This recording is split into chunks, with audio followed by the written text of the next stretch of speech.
Hey, it's your brother D on the VBB, world famous Venice Beach Boardwalk, and today we're talking with the granddaughter of African-American designer Arthur Reese, who first brought from New Orleans his passion for creating floats and paper-mache heads from Mardi Gras festivals here to Venice, California. So I'm standing here with his granddaughter, Sonya Reese. Sonya, say what's up to the people. Hello.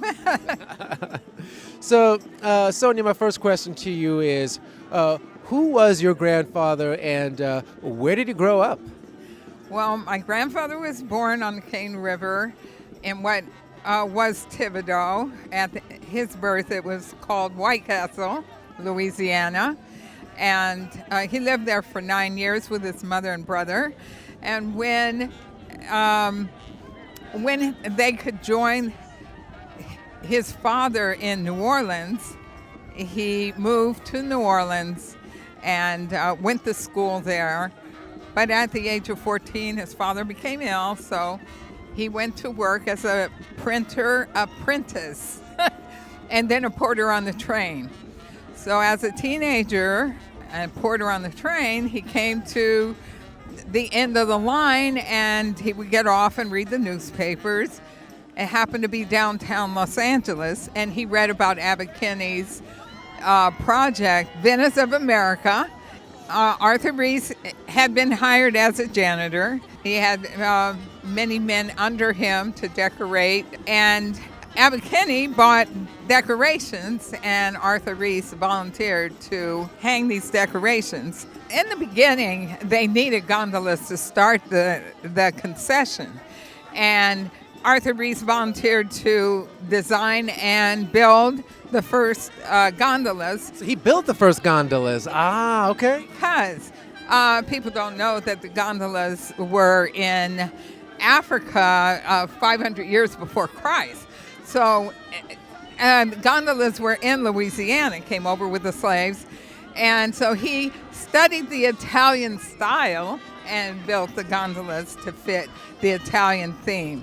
And it took off, so the second year they bought gondolas from Italy. That's amazing. I never would have known, actually, that gondolas actually had a history here in the United States in New Orleans. That's very fascinating history, so that's amazing.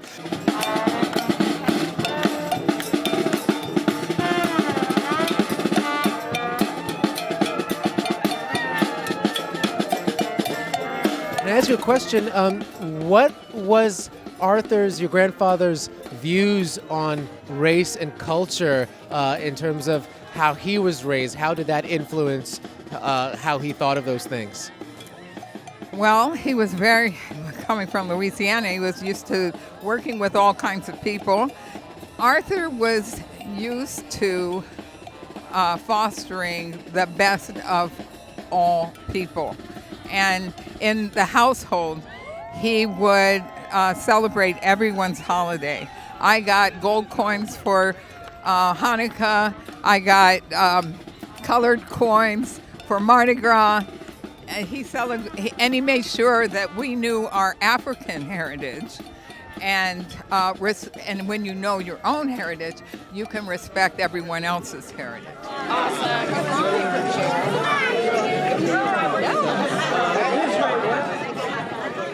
From what I know, your grandfather also and his cousin Irving Tabor were some of the first African Americans living here in Venice. How do you think it was for them at that time?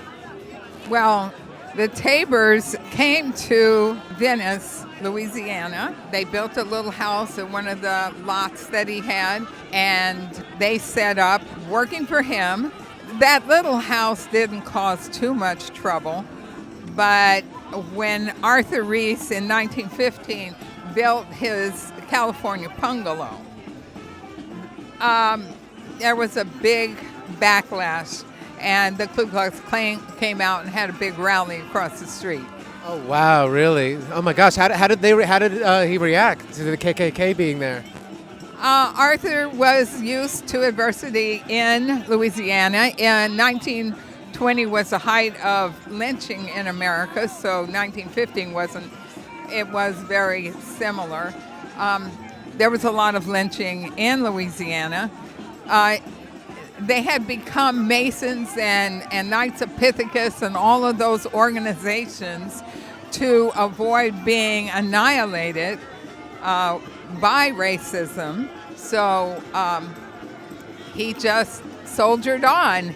Wow, that is so amazing, and the courage and bravery at the same time that he had such talent and such ambition, that he had amazing courage. He really did.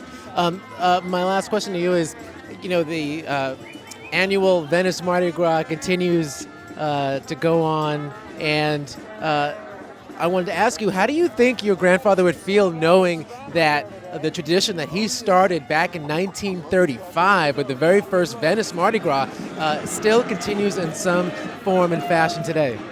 I think he would be very proud, and he was proud of his heritage. He would take trips back to Louisiana.